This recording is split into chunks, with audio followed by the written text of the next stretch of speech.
നമ്മളെടുക്കുന്ന തൊഴിൽ, അതായത് ഒരു കോൺസ്റ്റിറ്റ്യൂഷണൽ റൈറ്റാണ്.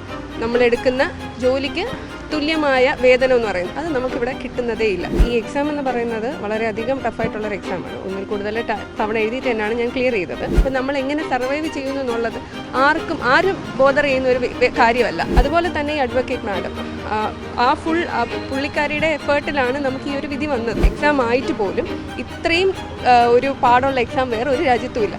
അതുപോലെയുള്ളൊരു എക്സാം പാസ്സായിട്ടാണ് നമ്മളിവിടെ വന്ന് ഇന്റേൺഷിപ്പ് ചെയ്യുന്നത്. കാരണം നമുക്കിവിടെ അതിനു വേണ്ടിയുള്ള ഓപ്പർച്യൂണിറ്റീസ് ഇല്ല. അതുപോലത്തെ ഓപ്പർച്യൂണിറ്റി തന്നെ നമ്മളിവിടെ പഠിച്ചോളാം. നമുക്ക് എല്ലാവർക്കും അങ്ങനെ പഠിക്കണം എന്നുള്ളതേ ഉള്ളൂ. ഡോക്ടർ ആവണം എന്നുള്ളതാണ് എല്ലാവരും at the end of the ഇതെന്ന് പറയുന്നത്. ഡോക്ടർ ആവുക എന്നുള്ള ആഗ്രഹം കൊണ്ടാണ് ആൾക്കാർ പോകുന്നത്.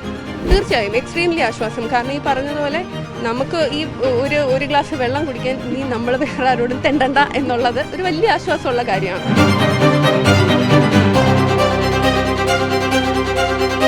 നമസ്കാരം.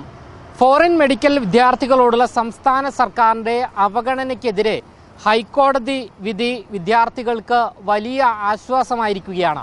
പഠനം കഴിഞ്ഞ് ഇന്ത്യയിൽ തിരിച്ചു വന്നാൽ FMGA എന്ന കടുപ്പമേറിയ എക്സാം പാസ്സായി ഇന്റേൺഷിപ്പിന് കയറിയാൽ വിദ്യാർത്ഥികൾക്ക് ₹1 പോലും സ്റ്റൈപ്പൻഡ് അനുവദിച്ചിരുന്നില്ല. നിലവിൽ NMCയുടെ ഡയറക്ഷനും അതോടൊപ്പം സുപ്രീം കോടതിയുടെ വിധിയുമുണ്ട് ഈ കുട്ടികൾക്ക് തുല്യവേതനം നൽകണമെന്ന്. ഇതിനുവേണ്ടി മുൻ സർക്കാരിനെ സമീപിച്ചുവെങ്കിലും ഒരു അനുകൂല നിലപാടും ഉണ്ടായിട്ടില്ല. തുടർന്ന് കുട്ടികളും രക്ഷിതാക്കളും സംഘടനയും കക്ഷി ചേർന്ന് ഹൈക്കോടതിയെ സമീപിക്കുകയും UDF സർക്കാർ കുട്ടികളോടൊപ്പം അനുഭാവപൂർവമായ നിലപാട് കൈക്കൊള്ളുകയും ചെയ്തു. പിന്നാലെയാണ് വിദ്യാർത്ഥികൾക്ക് സ്റ്റൈപ്പൻഡ് നൽകണം എന്ന ഹൈക്കോടതിയുടെ നിർണായകമായ ഉത്തരവ് പുറത്ത് വരുന്നതും. ഞാൻ പഠിച്ചത് ടിബിലിസി ജോർജിയയിലാണ് പഠിച്ചത്. അവിടുത്തെ ഗവൺമെൻറ് യൂണിവേഴ്സിറ്റിയിലാണ് ഞാൻ എൻ്റെ MBBS കംപ്ലീറ്റ് ചെയ്തത്. എൻ്റെ പേര് ആര്യ. ഇപ്പോൾ ഇന്റേൺഷിപ്പ് ചെയ്തുകൊണ്ട്? അതെ, ഞാനിപ്പോൾ ജനറൽ ആശുപത്രി ട്രിവാൻഡ്രത്ത് ഇന്റേൺഷിപ്പ് ചെയ്തുകൊണ്ടിരിക്കുകയാണ്. എപ്പോഴും മുതൽ ആരംഭിച്ചു? എനിക്ക് നവംബറിലാണ് കഴിഞ്ഞ വർഷം 2025 നവംബറിലാണ് എൻ്റെ ഇന്റേൺഷിപ്പ് സ്റ്റാർട്ട് ചെയ്തത്.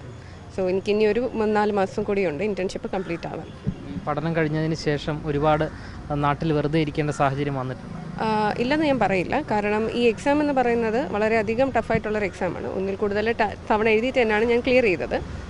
അതിനുശേഷം ഈ എക്സാം ക്ലിയർ ചെയ്തതിന് ശേഷവും നമുക്കൊരു ലോങ് ടേം വെയിറ്റിംഗ് പീരീഡ് ഉണ്ട്. നമുക്കിവിടെ ആ ഡോക്യുമെൻറ്റേഷൻ ക്ലിയർ ചെയ്ത് ഇവിടെ ഒരു ഇൻറ്റേൺഷിപ്പിന് പ്രവേശിക്കണമെങ്കിൽ ഒരു വ്യക്തി മിനിമം ഒരു 10 മുതൽ 11 മാസം വരെ മിനിമം വെയിറ്റ് ചെയ്യുന്ന ഒരു സാഹചര്യമുണ്ട്.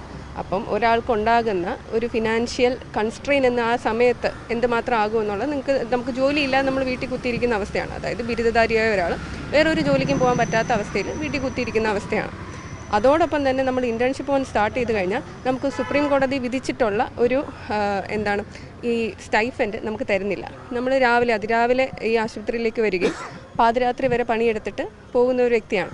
ഇതിനിടയ്ക്ക് നമുക്കൊരു ഗ്ലാസ് വെള്ളം പോലും വെറുതെ കിട്ടത്തില്ല. അതിന് നമ്മൾ സ്വന്തമായിട്ട് പൈസ കണ്ടെത്തണം. ഇവിടെ വന്ന് ഇൻറ്റേൺഷിപ്പ് ചെയ്യണമെങ്കിൽ ഈ ട്രാവൽ അലവൻസ് അല്ലെങ്കിൽ ട്രാവൽ എക്സ്പെൻസ് അത് നമ്മൾ തന്നെ മീറ്റ് ചെയ്യണം. ഒരു നേരം ഭക്ഷണം കഴിക്കണമെങ്കിലും ആരും നമുക്ക് ഫ്രീ ആയിട്ട് തരില്ല. ഇതെല്ലാം നമ്മൾ സ്വന്തമായി കണ്ടെത്തണം. ഇതെല്ലാം കണ്ടെത്തുക എന്ന് പറയുന്നത് ഈസി ആയിട്ടുള്ള കാര്യമല്ല. എല്ലാവരും വളരെ ഫിനാൻഷ്യലി സെക്യൂർ ആയിട്ടുള്ള ഒരു ബാക്ക്ഗ്രൗണ്ടിൽ നിന്ന് വരുന്ന ആൾക്കാരല്ല. നമുക്ക് വേറെ ഈ പറഞ്ഞ പോലെ വേറെ തൊഴിലിന് പോകാനുള്ള ഒരു ഓപ്പർച്യൂണിറ്റിയും ഇൻറ്റേൺഷിപ്പ് സമയത്തില്ല. അപ്പോൾ നമ്മൾ എങ്ങനെ സർവൈവ് ചെയ്യുന്നു എന്നുള്ളത് ആരും ബോധർ ചെയ്യുന്ന ഒരു കാര്യമല്ല. നമ്മളെടുക്കുന്ന തൊഴിൽ, അതായത് ഒരു കോൺസ്റ്റിറ്റ്യൂഷണൽ റൈറ്റാണ്. നമ്മളെടുക്കുന്ന ജോലിക്ക് തുല്യമായ വേതനം എന്ന് പറയുന്നത് അത് നമുക്കിവിടെ കിട്ടുന്നതേ ഇല്ല. അപ്പോൾ ഈ ഒരു ഓർഗനൈസേഷൻ നമുക്ക് വേണ്ടി സംസാരിച്ചതിൽ വി ആർ എക്സ്ട്രീംലി ഗ്രേറ്റ്ഫുൾ. അതുപോലെ തന്നെ ഇപ്പോൾ വന്ന സർക്കാർ നമ്മളെ കേട്ടു. നമ്മൾ പറയാനുള്ളത് വ്യക്തമായി കേൾക്കുകയും നമ്മളോടൊപ്പം ദേ സ്റ്റുഡ് വിത്ത് അസ്. അതുപോലെ തന്നെ ഈ അഡ്വക്കേറ്റ് മാഡം പുള്ളിക്കാരിയുടെ എഫേർട്ടിലാണ് നമുക്ക് ഈ ഒരു വിധി വന്നത്. So we are extremely grateful for that and we hope ഈ ഒരു ഇംപ്ലിമെൻറ്റ് ചെയ്ത ഇത് എത്രയും പെട്ടെന്ന് തന്നെ പ്രാബല്യത്തിൽ വരട്ടെ എന്നാണ് നമ്മുടെ ഒരു വിഷ്. കുറച്ച് ദിവസങ്ങൾക്ക് മുൻപ് നിങ്ങളുടെ സെക്രട്ടേറിയറ്റിന് മുൻപിൽ നിങ്ങൾ വിദ്യാർത്ഥികൾ സമരം ചെയ്തിരുന്നു. അപ്പോൾ തന്നെ ഉയർന്നു വന്നൊരു ചോദ്യം, നിങ്ങൾ എന്തിനാണ് മറ്റ് രാജ്യങ്ങളിൽ പോയി ഇത്തരത്തിൽ പഠിക്കുന്നത്, അതുകൊണ്ടല്ലേ ഇത്തരത്തിലൊരു അവസ്ഥയിലേക്ക് എത്തിയത് എന്നുള്ളതാണ്. അതിനുള്ളൊരു ഉത്തരവെന്താ? തീർച്ചയായും പറഞ്ഞുതരാം. ഇവിടെ ഈ ഒരു MBBS പഠിക്കണം എന്ന ആഗ്രഹത്തോടെ നമ്മൾ എൻട്രൻസ് എഴുതുന്നു. എൻട്രൻസ് എഴുതി ആദ്യത്തെ ചാൻസ് ചിലപ്പോൾ കിട്ടണമെന്നില്ല, റിപ്പീറ്റ് ചെയ്താലും ഈ സംവരണവും ബാക്കിയുള്ളതെല്ലാം പോയിട്ട് എത്ര സീറ്റ് ഒരു ജനറൽ കാറ്റഗറിയിൽ വരുന്നവർക്ക് എത്ര സീറ്റ് കിട്ടും, അതുപോലെ തന്നെ എത്ര പ്രാവശ്യം നമുക്ക് റിപ്പീറ്റ് ചെയ്ത് ഇവിടെ നിൽക്കാൻ പറ്റും. പിന്നെ ഉള്ള ഓപ്ഷൻ എന്ന് പറയുന്നത് ഇവിടുത്തെ പ്രൈവറ്റ് മെഡിക്കൽ കോളേജ് ആണ്. അത് അഫോർഡ് ചെയ്യാൻ പറ്റുന്ന സാമ്പത്തിക ശേഷി ഉണ്ടെങ്കിൽ ഇവിടെ നിൽക്കും. പക്ഷേ സാധാരണ നമ്മൾ എടുത്തു നോക്കിക്കഴിഞ്ഞാൽ സാധാരണ അല്ലെങ്കിൽ അതിൽ താഴെയുള്ള ആൾക്കാരാണ് ആക്ച്വലി വിദേശത്ത് പോകുന്നത്. കാരണം ഇവിടെയുള്ള പ്രൈവറ്റ് മെഡിക്കൽ കോളേജിൽ 1% മാത്രമേ ആവുന്നുള്ളൂ അവിടുത്തെ ഫീസും അവിടെ മൊത്തം പഠിച്ച് വരാനുള്ളത്. അപ്പോൾ അങ്ങനെയുള്ളൊരു ചോയ്സ് നമുക്കുള്ളപ്പോൾ, അതായത് നമുക്ക് ഇല്ലീഗലായിട്ട് പോകുന്നതല്ല, നമ്മൾ ഇവിടുത്തെ റൂൾസ് ആൻഡ് റെഗുലേഷൻസ് അല്ലെങ്കിൽ ഇവിടെ നീറ്റ് ക്വാളിഫൈ ചെയ്തിട്ട് വേണം പോകാൻ. അങ്ങനെയുള്ള എല്ലാ റെഗുലേഷൻസും മീറ്റ് ചെയ്തിട്ട് നമ്മൾ അവിടെ പോകുന്നതാണ്. ഇവിടെ ഒന്ന് പോകാൻ പാടില്ലെന്നൊരു റെഗുലേഷൻ ഉണ്ടെങ്കിൽ പോകുന്നില്ല. അങ്ങനെ വിദേശത്ത് പോയി പഠിക്കാൻ പാടില്ല എന്നൊരു ധാരണയില്ല. അവിടെ പോയി നമ്മൾ ഈ പറയുന്നത് ഈ 6 വർഷവും വേറെ ബാക്ക്ലോഗോ ഒന്നും ഇല്ലാതെ നല്ല ക്വാളിറ്റിയുള്ള എഡ്യൂക്കേഷൻ. ഞാൻ പഠിച്ചത് അവിടുത്തെ ഗവൺമെൻറ് യൂണിവേഴ്സിറ്റിയിലാണ്. അതുപോലെ തന്നെ ലോകോത്തര നിലവാരമുള്ള യൂണിവേഴ്സിറ്റികളിൽ പഠിച്ച് ഇവിടുത്തെ ഏറ്റവും വലിയ പാടുള്ള എക്സാമുകളിലൊന്നാണ്. ഒരു ക്വാളിഫയിങ് എക്സാം ആയിട്ട് പോലും ഇത്രയും ഒരു പാടുള്ള എക്സാം വേറെ ഒരു രാജ്യത്തുമില്ല. അതുപോലെയുള്ളൊരു എക്സാം പാസ്സായിട്ടാണ് നമ്മളിവിടെ വന്ന് ഇൻറ്റേൺഷിപ്പ് ചെയ്യുന്നത്. കാരണം നമുക്കിവിടെ അതിനു വേണ്ടിയുള്ള ഓപ്പർച്യൂണിറ്റീസ് ഇല്ല. നമുക്കിതിനു വേണ്ടി ഇവിടെ പ്രൈവറ്റ് കോളേജസിലെ ഫീസ് കുറച്ച് അതുപോലത്തെ ഒരു ഓപ്പർച്യൂണിറ്റി തരാൻ നമ്മളിവിടെ പഠിച്ചോളാം. നമുക്ക് എല്ലാവർക്കും അങ്ങനെ പഠിക്കണം എന്നുള്ളതേ ഉള്ളൂ. ഡോക്ടർ ആവണം എന്നുള്ളതാണ് എല്ലാവരും at the end of the ഇതെന്ന് പറയുന്നത്. ഡോക്ടർ ആവുക എന്നുള്ള ആഗ്രഹം കൊണ്ടാണ് ആൾക്കാർ പോകുന്നത്. ഈ വിധിയിൽ ആശ്വാസമാണ്. തീർച്ചയായും എക്സ്ട്രീംലി ആശ്വാസം. കാരണം ഈ പറഞ്ഞതുപോലെ നമുക്ക് ഈ ഒരു ഗ്ലാസ് വെള്ളം കുടിക്കാൻ നമ്മൾ വേറെ ആരോടും തെണ്ടണ്ട എന്നുള്ളത് ഒരു വലിയ ആശ്വാസമുള്ള കാര്യമാണ്.